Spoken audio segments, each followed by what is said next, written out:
everyone, welcome back to our channel Login Aid. In this guide video, I will show you how to set Microsoft Edge as default browser. So for that, first of all, what you have to do is access the settings. What you have to do is tap on the start icon that you can see at the taskbar.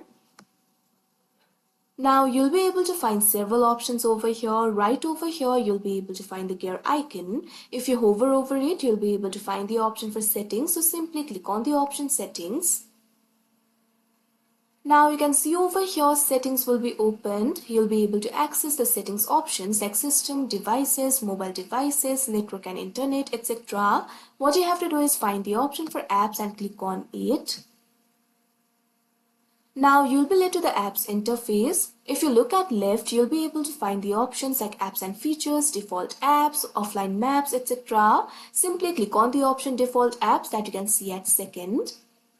Now you'll be led to default apps interface. You'll be able to choose the default apps over here. Simply find the option for web browser. You can see over here Google Chrome is selected as default web browser. So what you have to do is click on it. Now you'll be able to choose an app. You'll be able to find all the web browser that is on your device.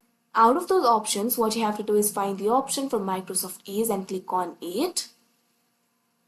Now you can see over here Microsoft Edge has been chosen as the web browser.